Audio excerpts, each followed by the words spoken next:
Assalamualaikum warahmatullahi wabarakatuh.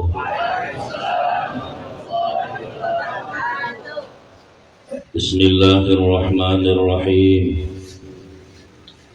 Alhamdulillahilladzi manna alaina bihadhihi an-ni'matil 'azimah wa dallana ala hadzal 'amalil mubarak ووافق علينا على حضور في هذا المجلس.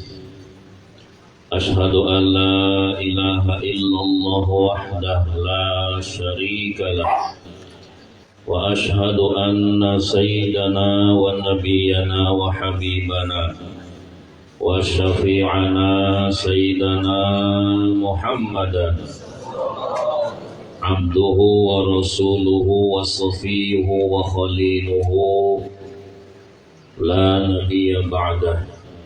اللهم صل وسلم وعظم وكرم على حبيبنا وشفيعنا سيد الدنيا والآخرة سيدنا ومولانا محمد بن عبد الله وأمه الأمينة وولد بمكة ودفن بالمدينة وهاجر إلى تلك البلدة الطيبة المدينة المنورة. اللهم صل وسلم وعظم وكرم على آله وأصحابه وأوليائه ومن سلك نهجه وأتباعه إلى يوم ميعاده.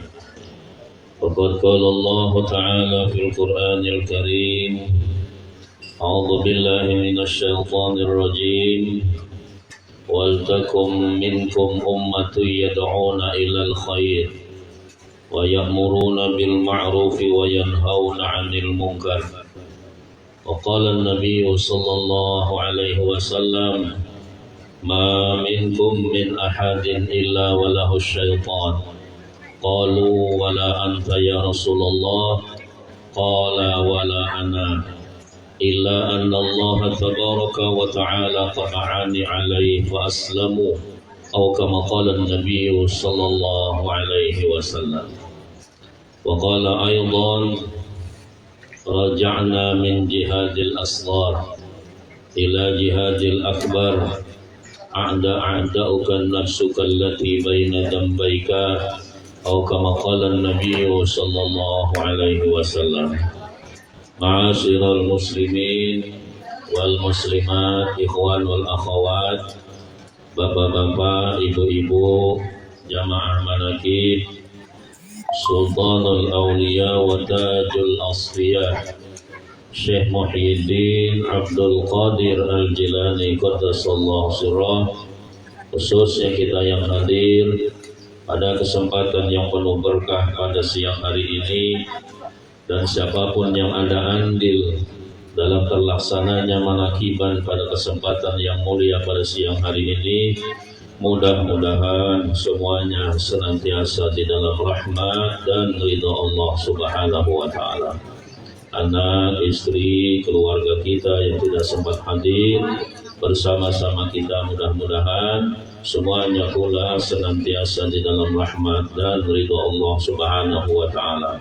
Dikabulkan Allah segala hajat, baik urusan dunia dan akhirah, anak, istri, keturunan kita, mudah-mudahan dijadikan Allah orang-orang yang saleh dan salihah.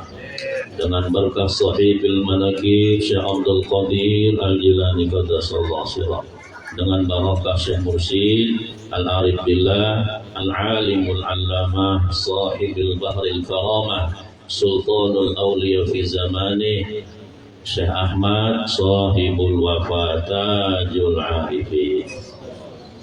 Pertama-tama yang kami muliakan para alim ulama, para tokoh agama, para kiai, para sesepuh, para ustadz, para mubaligh, tokoh masyarakat.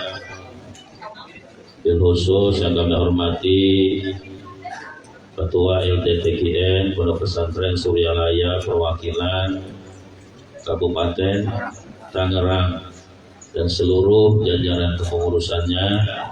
Mudah-mudahan beliau semua yang telah mendapat tugas dalam rangka berkhidmat kepada Syekh Mursyid Allah berikan kekuatan, kemampuan untuk menjalankan tugasnya, mengamankan, melestarikan amaliyah TKN Pondok Pesantren Suryalaya, Tasikmalaya, Jawa Barat. Dan yang kami hormati pula pemangku manaqib dan seluruh keluarga besar beliau. Mudah-mudahan beliau dan seluruh keluarga besarnya senantiasa Allah panjangkan umurnya, dikuatkan iman, Islam dan ihsannya, dan juga mudah-mudahan Allah berikan kemurahan, kesuksesan di dalam urusan dunia dan akhiratnya. Dan yang kami hormati pula Ketua GMPS, Ibu Bella dan seluruh jajaran kepengurusannya, dan semua ikhwan wal akhwat, bapak-bapak, ibu-ibu, jamaah manaqib yang dirahmati Allah. Alhamdulillah, pada kesempatan yang penuh berkah pada siang hari ini kita bersama-sama diberikan hidayah serta taufik dari Allah Subhanahu wa Ta'ala, sehingga kita bisa bersama-sama meluangkan waktu, melangkahkan kaki, hadir di tempat yang mulia ini dalam rangka kita bersama-sama belajar untuk mengamalkan apa yang menjadi tuntunan daripada Syekh Mursyid, guru kita Syekh Ahmad Sohibul Wafa Tajul Arifin, yaitu melaksanakan khidmat ilmiah, khidmat amaliyah manaqib Syekh Abdul Qadir Al-Jilani Qaddasallahu sirrah. Bapak, Ibu, ikhwan wal akhwat yang dirahmati Allah, alhamdulillah kita bersama-sama pada kesempatan yang mulia pada siang hari ini, walaupun siang seperti ini biasanya ini jam istirahat, kita mungkin lelah bekerja pagi, dari sebelum zuhur ikhwan-ikhwan sudah hadir sampai sekarang. Karena rasa mahabbah, kecintaan kita kepada kekasih Allah Subhanahu wa Ta'ala, dan juga didorong dengan kesungguhan kita untuk belajar mengikuti tuntunan daripada Syekh Mursyid, guru kita Syekh Ahmad Sohibul Wafa Tajul Arifin, maka sesaat kita lawan nafsu kita yang ingin bersenang-senang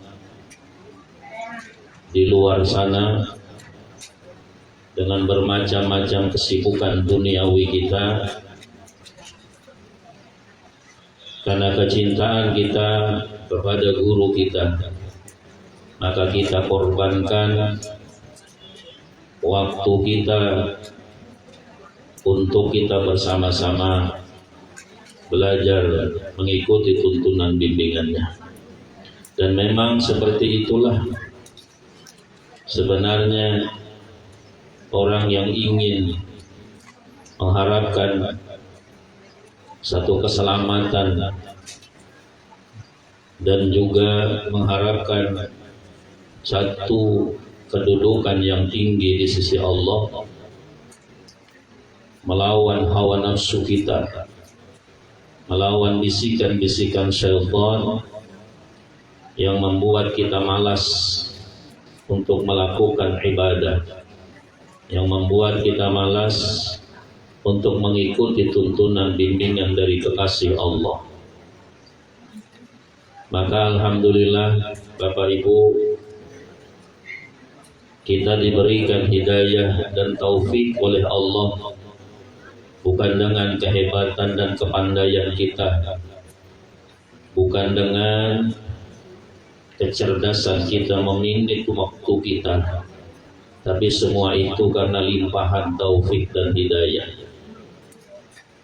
Banyak orang yang mungkin kecerdasan intelektualitasnya, IQ-nya lebih tinggi dari kita. Banyak mungkin orang yang ekonominya lebih mapan dari kita. Banyak mungkin orang yang fisiknya jauh lebih kuat daripada kita.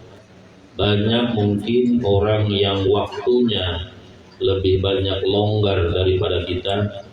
Tapi kalau Allah tidak memberi hidayah, Allah tidak memberi taufik, dia tidak akan mampu melakukan ketaatan kepada Allah. Maka ketaatan yang kita lakukan itu semuanya hendaklah menjadi satu kesadaran bagi semua insan, wabil khusus kita para ikhwan wal akhwat TKN Pondok Pesantren Suryalaya, bahwa semua itu bukan kehebatan kita, tapi semata-mata limpahan anugerah, rahmat, hidayah, taufik dari Allah. Itu jangan dilupakan. Karena kata para sufi, orang yang melakukan amal itu ada dua bagian. Ada yang melakukan amal ketaatan kepada Allah. Dia merasa itu adalah dengan daya dan upaya, dengan kemampuan dan kekuatannya, dengan haulihi wa quwwatihi. Saya yang melakukan zikir ini, saya yang melakukan khataman ini, saya yang melakukan manakiban ini, saya yang tahajud malam ini, saya yang melaksanakan duha hari ini.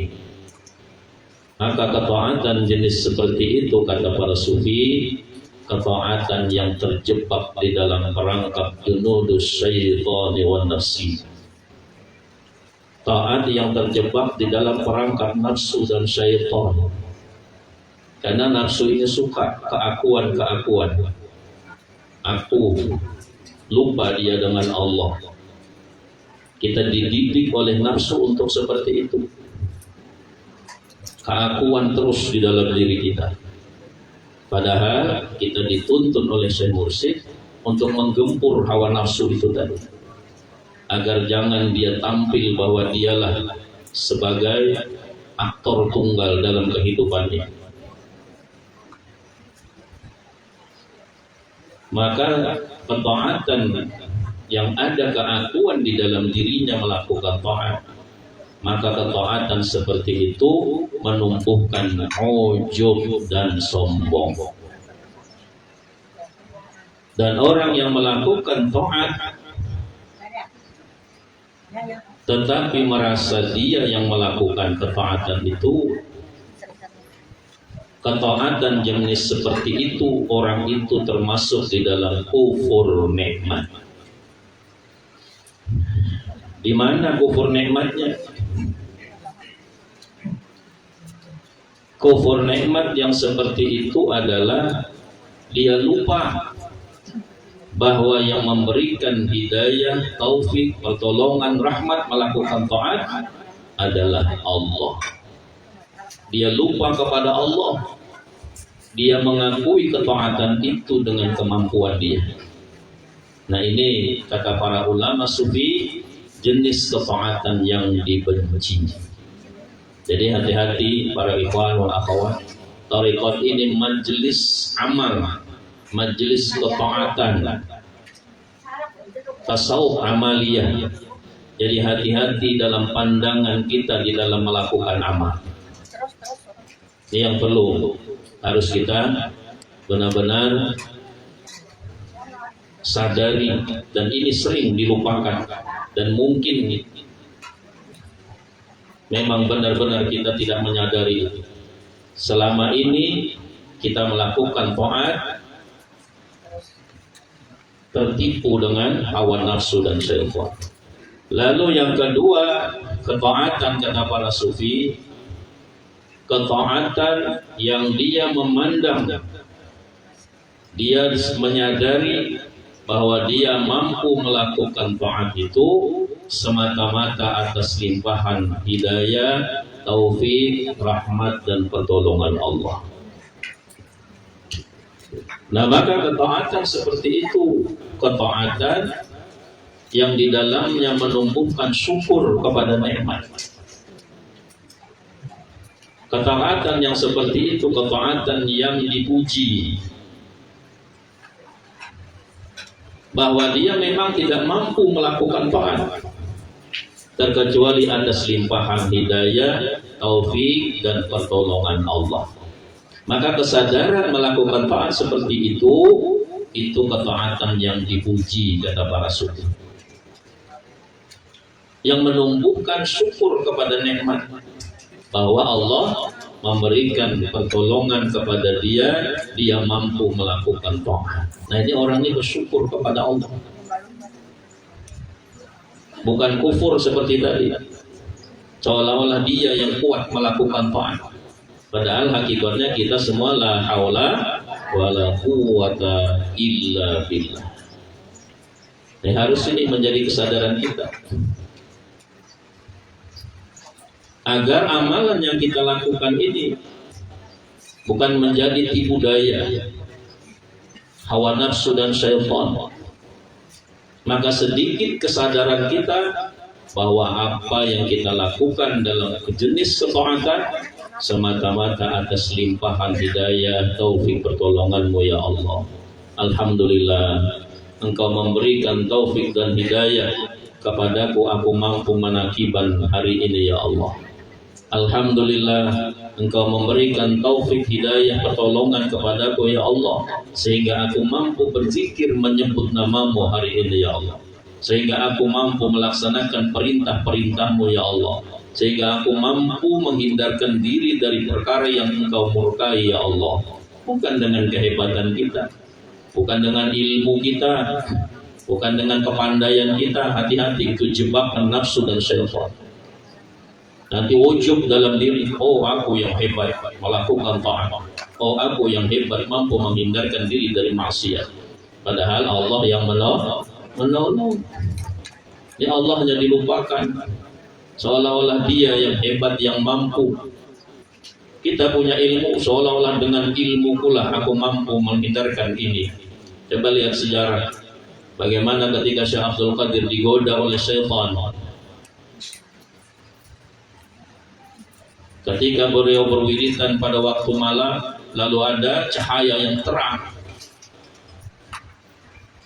yang sangat mempesona, yang tidak pernah beliau lihat keindahannya selama hidup. Lalu muncul suara dari cahaya itu, hai Abdul Qadir, aku adalah Tuhanmu. Ada manakibnya itu mengkobahnya. Aku adalah Tuhanmu, mulai sekarang kuhalalkan kepadamu perkara yang diharamkan. Mulai sekarang kau sudah tidak perlu sholat lagi, tidak perlu ibadat lagi. Aku adalah Tuhanmu. Lalu apa kata beliau? Dilemparlah dari arah suara itu, pergilah engkau hai mal'un, hai makhluk yang dilaknat oleh Allah. Langsung gelap, muncullah lagi suara, hebat engkau hai Abdul Qadir, dengan ilmumu engkau selamat daripada tipu dayaku. Dengan cara ini aku menipu 70.000 wali Allah. Halus dah tipuannya Bapak Ibu. Dengan ilmumu hai Abdul Qadir, engkau hebat, engkau selamat dari tipu dayaku. Benar enggak? Hati-hati ini Bapak Ibu. Dengan ilmumu engkau selamat daripada tipu dayaku. Apa kata Syekh Abdul Qadir? Tidak, aku selamat daripada tipu dayamu dengan rahmat dan pertolongan Tuhanku. Ini jangan dilupakan. 70.000 wali tadi, karena Allah tidak menolong tergelincir. Syekh Abdul Qadir ditolong oleh Allah, bukan kehebatan ilmunya. Kalau mengakui iya memang iblis aku hebat, tumbuh ujub, bisikan halus daripada iblis. Tidak sadar kita terjebak di dalam ujub, bangga diri. dan itu menghancur leburkan amal, menjatuhkan pangkat orang itu dari sisi Allah Subhanahu wa Ta'ala. Karena bangga, padahal hakikatnya kita tidak ada apa-apa. Memang itu tujuan dari toriko itu,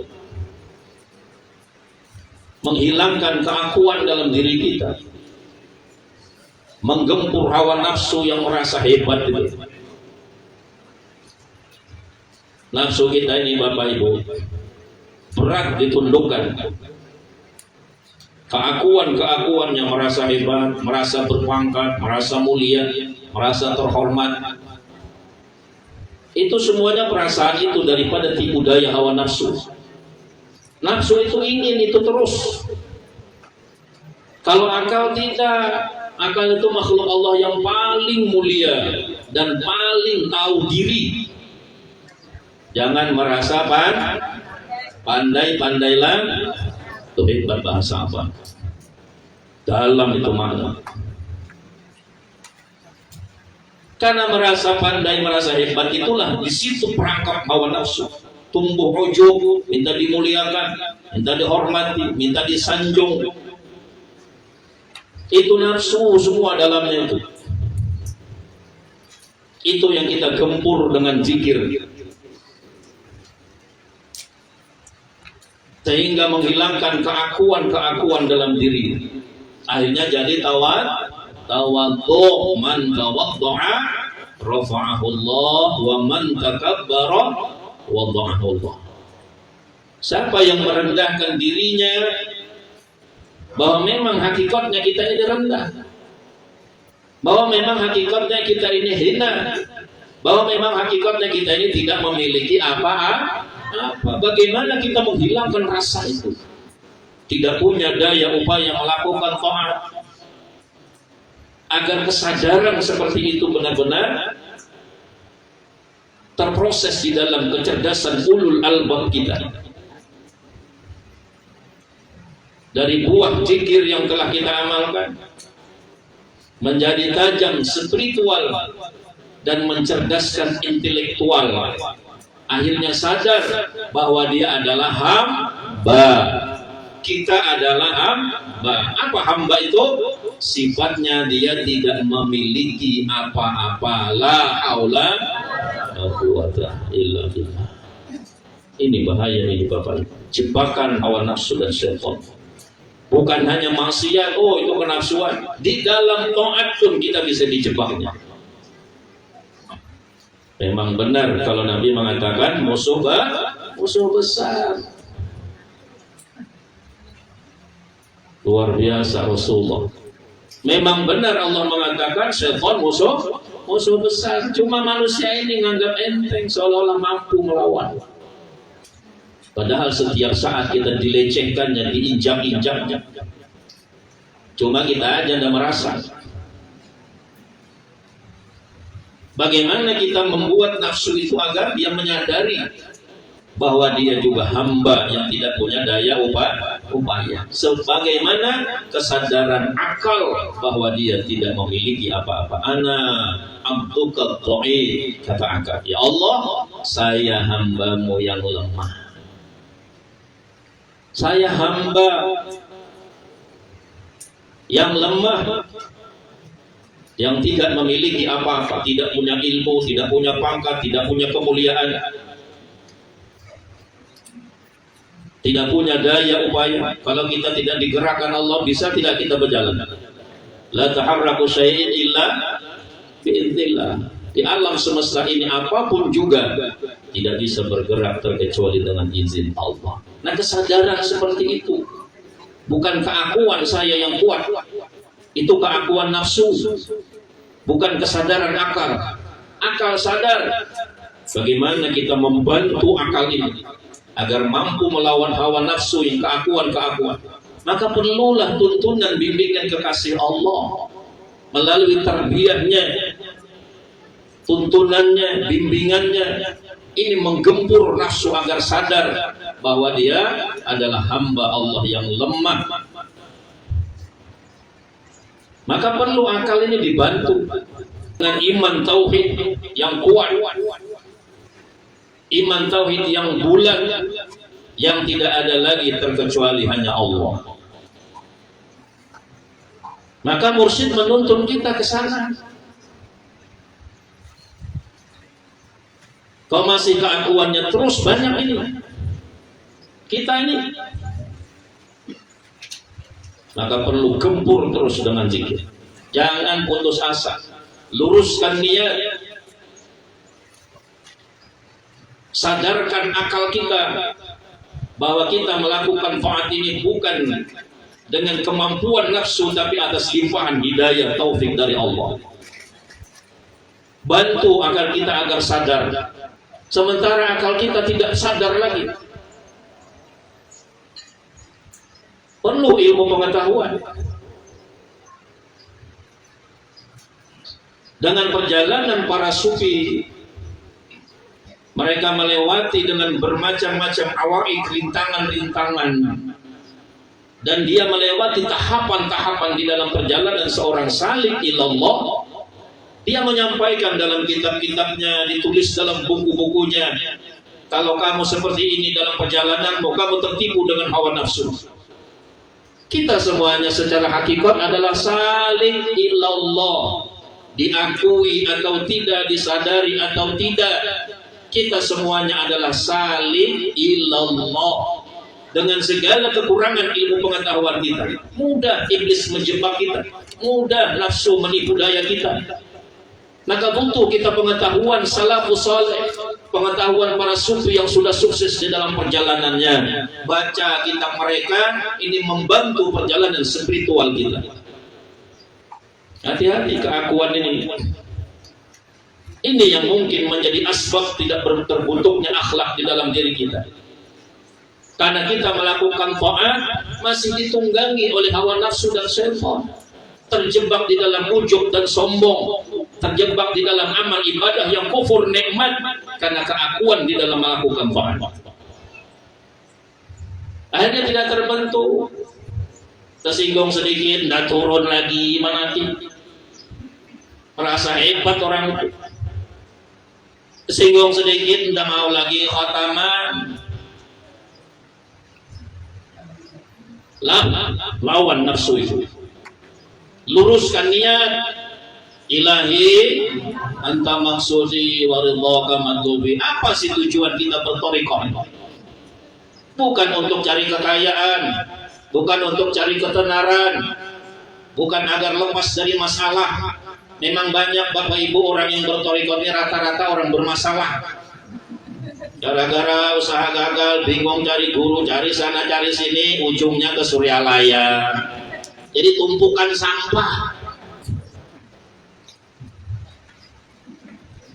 Suryalaya itu tumpukan sampah.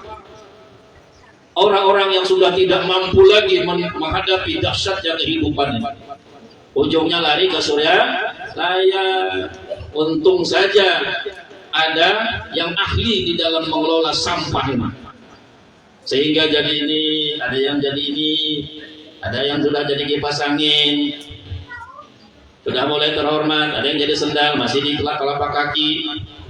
Sendal itu dulu sampah itu Bapak Ibu, tapi untung ada yang bisa mengelola. Siapa? Syekh Mursyid. Ketika orang lain tidak mampu memproses sampah yang berserakan di dunia ini, akhirnya dikumpul di Suryalaya. Alhamdulillah, untung ada penampungan sampah. Kalau tidak ada itu bagaimana Bapak Ibu kita ini? Jadi apa kita ini? 24 jam diinjak-injak oleh iblis, 24 jam kita dilecehkan oleh hawa nafsu. Luar biasa musib. Manusia pilihan, manusia langka. Ini para ikhwan wal akhwat, luruskan niat, sudah diluruskan oleh guru kita. Sadarkan akal kita bahwa kita melakukan taat bukan dengan haulihi wa quwwati, dengan daya upaya dan kekuatan kita. Itu harus kita sadarkan. Dengan kesadaran kita melakukan taat seperti itu, menumbuhkan syukur nikmat dari syukur nikmat bahwa Allah menolongi taat akan menumbuhkan sifat ubudiyah, sifat hambaan. Dan ini yang ditunggu oleh Allah, bukan yang hebat ceramahnya, bukan yang besar pesantrennya, bukan yang banyak jamaahnya, bukan yang paling lucu ceramahnya. Bukan apa Allah bangga, kata Allah, alhamdulillah ada hambaku yang paling lucu ceramahnya, itu simpulan sana. Ayo malaikat puji dia. Tidak. Bukan yang banyak jamaahnya, kalau dia ceramah satu negeri ini datang semua misalnya. Bukan itu Allah bangga. Tapi sifat ubudiyah yang dibanggakan Allah, yang disanjung Allah di tengah para malaikatnya. Walaupun dia tidak punya majelis, walaupun tidak dipanggil ustaz, walaupun tidak dipanggil ajengan, kiai, tidak dicium orang tangannya, tapi dia benar-benar terproses ubudiyah, bahwa dia tidak memiliki apa-apa. Itu yang Allah tunggu, bukan yang hebatnya. Maka terbentuklah sifat ubudiyah, sifat kehambaan itu tadi. Dengan pandangan kita melakukan taat, bahwa Allah yang memberikan pertolongan, sebagaimana Allah jelaskan dalam satu ayat di Al-Quran, qul bi fadlillahi wa rahmatihi falyafrahu wa dzalika khairum mimma yajma'un, atau kama qala ta'ala. Katakan hai Muhammad, dengan anugerah rahmat dan pertolongan Allah, maka hendaklah kalian bergembira. Bukan dengan gembira melakukan taat, tapi dengan rahmat dan pertolongan Allah kalian bergembira. Bukan bergembira dengan si taat. Kalau gembira dengan taat, gembiranya nafsu. Karena mandang bahwa Allah yang memberikan pertolongan, itu kesadaran bahwa dia hamba yang tidak punya apa-apa kalau tidak dengan rahmat dan pertolongan Allah. Ini yang ditunggu Allah. Dan pangkat yang tinggi itu pangkat hamba, bukan presiden, bukan bupati, bukan ustadz, bukan kiai, bukan ajengan. Pangkat yang tinggi itu pangkat hamba. Nabi pada malam Mi'raj disebut tidak kerasulannya, disebut tidak kenabiannya. Subhanalladzi asra bi rasulihi, asra bi nabihi, tidak, asra bi abdihi. Itu mukjizat yang terbesar selain Al-Quran. Allah mengundang kekasihnya dengan sebutan hamba. Memang Nabi kita mampu mewujudkan benar-benar dia adalah Abdullah, hambanya Allah. Bukan Abdul Nafsi, hambanya hawa nafsu. Bukan Abdul Syaitan, hambanya syaitan, hamba pangkat, hamba pujian, hamba sanjungan. Hebatnya Rasulullah SAW. Maka Allah yang memanggil. Ini pangkat yang tinggi. Ketika di akhir hayat pun orang yang sudah mampu memproses itu dalam kehidupannya, mewujudkan dirinya sebagai hamba, Allah pun memanggilnya dengan sebutan hamba. Ya ayyatuhan nafsul mutmainnah, irji'i ila rabbiki radiyatan mardiyah wadkhuli fi ibadi. Masuklah engkau hai nafsul mutmainnah di dalam golongan ibad. Abdun mufradnya, ibad itu jamak taksir. Masuklah engkau kepada golongan hamba-hambaku. Siapa hamba Allah di dalam situ? Disuruh masuk. Di situ ada para rasul, para nabi, para wali, guru-guru mursyid yang mampu memproses dirinya sebagai hamba. Ini tujuan thariqah itu. Nah, maka para ikhwan wal akhwat, maka dengan dua jalan, luruskan niat di dalam taat apapun jenisnya, hanya tujuan kita mengharapkan ridha Allah sebagaimana yang dituntut oleh mursyid. Ilahi anta maksudi wa ridhaka matlubi atini mahabbataka wa ma'rifatak. Sadarkan akal kita bahwa dalam semua ketaatan itu atas limpahan taufik, hidayah, rahmat dan pertolongan Allah. Maka menyadarkan itu adalah di dalam hukum tauhid, dia mengisahkan benar-benar Allah yang melakukan segalanya, menolong segalanya, dan dengan ilahi anta maksudi ini tasawuf meluruskan niatnya, ibadahnya sesuai dengan tuntunan syariatnya Rasulullah Sallallahu Alaihi Wasallam, sempurna zahir, batiniyah, dan i'tiqadiyah di dalam kehidupan kita. 3 ilmu pengetahuan itu tidak boleh dipisahkan. Maka nanti terbentuk di dalam diri orang yang melakukan seperti itu ma'rifatullah. Ma'rifat itu bukan pelajaran, itu buah. Nah, para ikhwan wal akhwat yang dirahmati Allah, maka kata Allah tadi, katakanlah hai Muhammad, dengan anugerah, rahmat dan pertolongan Allah hendaklah kalian bergembira. Kita aja yang melakukan ini. Alhamdulillah ya Allah, Engkau menolongi saya. Bukan alhamdulillah aku bisa menakibkan hari ini. Aku bisa menakib hari ini. Aku lupa Allah. Alhamdulillah ya Allah, Engkau memberikan hidayah, taufik, pertolongan kepadaku sehingga aku mampu melakukan taat kepada Muhammad. Ini jangan dilupakan. Alhamdulillah ya Allah, Engkau memberi taufik, hidayah, pertolongan kepadaku sehingga aku bisa ngasih makan orang hari ini. Kalau Allah dan nolong, bisa enggak kita ngasih makan orang? Pelit, biar duitnya banyak. Kalau Allah dan nolong, bisa enggak dia mengeluarkan duitnya? Enggak bisa.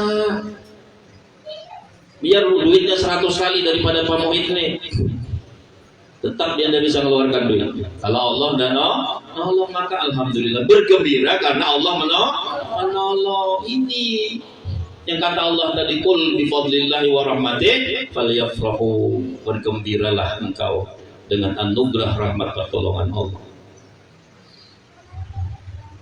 Wa dzalika huwa khairum mimma yajma'un. Kata Allah, dan yang demikian itu pandangan kesadaran kita bahwa kita mampu melakukan taat itu dengan rahmat dan pertolongan Allah. Kesadaran seperti itu, kata Allah, huwa khairum mimma yajma'un, dia lebih baik daripada apa yang telah kalian kumpulkan. Kata Sufi, bahkan pandangan seperti itu dia jauh lebih baik daripada ilmu pengetahuan. Padahal ilmu ini asasnya ibadah. Tapi pandangan seperti tadi itu lebih baik daripada apa yang kalian kumpul, harta, pangkat, jabatan, ketenaran, nama besar, kehormatan, sanjungan, pujian. Hebat yang seperti itu tadi. Bagaimana, Masya Allah. Ini kata para sufi, bahkan lebih hebat dari ilmu. Padahal ilmu ini disanjung-sanjung Allah dalam Al-Quran. Orang yang berilmu seperti ini, nuntut ilmu seperti ini. Tapi pandangan orang di dalam melakukan taat seperti tadi, khairum mimma yajma'un. Ini Bapak Ibu luar biasa. Ayo kita ini tinggal sedikit kita luruskan. Mungkin ada melenceng sedikit, kita luruskan kembali. Nanti akhlak kita akan terbentuk. Sabaran, tawakal, zuhud, ridha, qanaah, itu sifat-sifat mazmumah, mahmudah, sifat-sifat yang terpuji. Zikirnya kuat, masalah sedikit letoy, mudah kecewa, mudah putus asa. Bingung tim pengamat di samping rumah. Kan masyarakat kita ini kan jadi pengamat, kita pemain. Nggak usah tetangga, dalam rumah kita juga pengamat. Bapak ibu yang suaminya belum talqin, yang istrinya belum talqin, itu pengamat semua. Kita pemain, zikirnya full, ngamukan juga full bapak ini. Iya kata anaknya.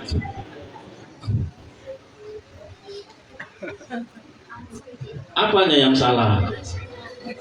Kira-kira apa yang salah Bapak Ibu? Jangan nyalahkan guru. Salah besar. Kenapa saya ini zikirnya kuat, khataman tam tiap malam misalnya, malah rezeki macet. Wah, ada sakti ya Pak Hanom. Guru disalahkan. Ya Allah. Kalau ternyata nanti khataman tam semua disuguhkan Allah semua iwan ini, nanti dikira pesugihan tarekat ini. marah lagi, dibilang pesugihan.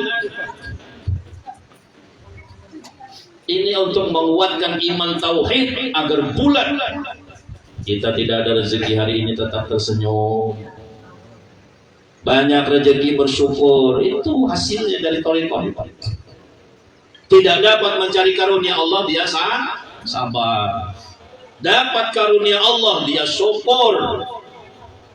Kalau dapat dia melenceng hatinya, ada keakuan, kesombongan, itu ada yang konslet. Di mana konsletnya itu? Dal zikirnya kuat, khatamannya kuat. Mungkin pandangan dalam amal masih ada keakuan di dalam diri. Di situ baikin yang konsletnya.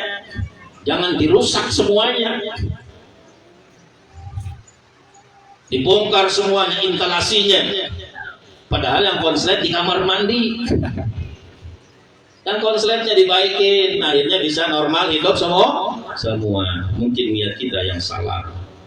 Mungkin pandangan kita di dalam amal yang saat ini masih menjadi jebakan hawa nafsu dan syaitan.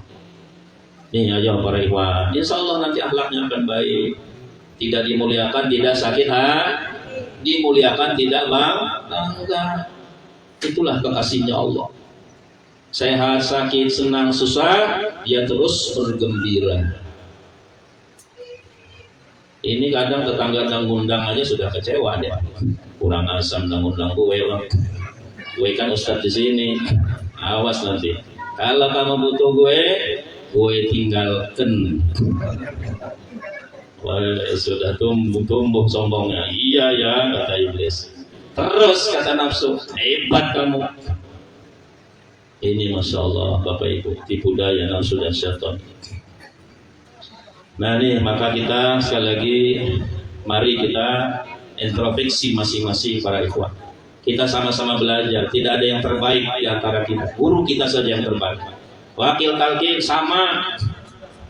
Jangan Bapak Ibu kira hebat wakil talqin itu sama. Cuma karena ada tambih saja kita ini. Kalau tidak ada tambih ya sama. Untung ada tambih. Apa kata tambih? Kata Abah Sepuh, hormati orang yang tinggi derajatnya, baik urusan dunianya, dia punya pangkat kita hormati. Itu bagian daripada adab akhlak. Padahal hakikatnya sama. Kedudukan kita semuanya murid. Yang hebat itu mursyid. Kita tidak ada hebat. Nih mari kita sama-sama para ikhwan wal akhwat, ayo kita cari kekurangan diri kita. Apakah mungkin syariatnya yang kurang? Kalau tidak membentuk akhlak dalam diriku, mudah kecewa, mudah putus asa, mudah frustasi. Itu bahaya besar itu. Naik gunung, turun gunung, cari rezeki, nggak dapat, kawan sudah sukses, dia belum. Akhirnya dia kecewa, dia putus asa. Itu bahaya besar. Mudah iblis menjebak dia, merusak dia. Akhirnya cari jalan pintas. Tidak kuat lagi sudah menahan beratnya bukan hidup. Akhirnya cari jalan pintas. Miara tuyul, miara babi. Itu udah putus asa dan ini, ayo kita, kalau thariqah ini luar biasa. Langkah seperti yang telah kita dapatkan dari apa? Kita semua bisa jadi wali. Kira-kira bisa enggak Bapak Ibu? Hah? Kita harus optimis, jangan pesimis. Kalau wali murid, Ustaz Tara belum. Ustaz Oki belum jadi wali murid.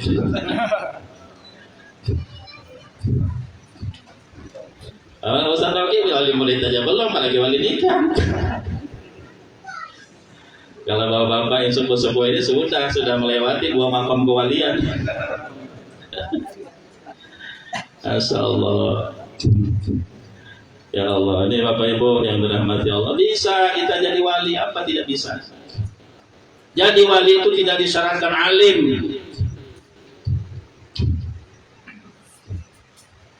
Yang penting dia mampu menundukkan hawa nafsu dan syaitan dalam dirinya, mewujudkan kesadaran bahwa dia hamba, qalbunya senantiasa tersambung kepada Allah.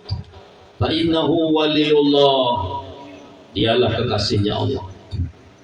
Buka di dalam kitab Minhaj Saniyah karangan Syekh Abu Hasan rahimahullah, kata beliau, wa'lam anna dzikra mansubul wilayah, faman u'tiyal marsum bi annahu waliyullah faman suliba anhu dzalik faqad uzila 'anil wilayah. Ketahuilah olehmu, kata beliau, sesungguhnya ingat hati kepada Allah itu bagian daripada kewaliannya.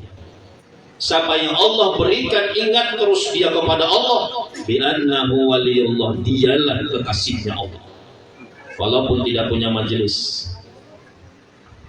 Faman suliba anhu dzalik, siapa yang Allah cabut zikir itu dari dalam hati, tumbuh ujub kebanggaan, merasa hebat, merasa tenar, merasa dan sebagainya, itu di dalam hatinya, maka Allah cabut zikir itu dari dalam hatinya, faqad uzila 'anil wilayah, maka sungguh orang itu, kata beliau, telah dilengsirkan Allah daripada maqam kewalian. Bisa kita jadi wali, tapi kalau jadi kiai ya hati-hati. Kalau kiai bisa baca kitab, kalau tidak baca kitab jangan-jangan bahaya. Jadi wali bisa. Kalau jadi kiai sulit. Bapak-bapak mau jadi kiai apa mau jadi wali? Kalau jadi kiai debat terus, basul masail, ribut terus, mondok lagi udah kadaluarsa,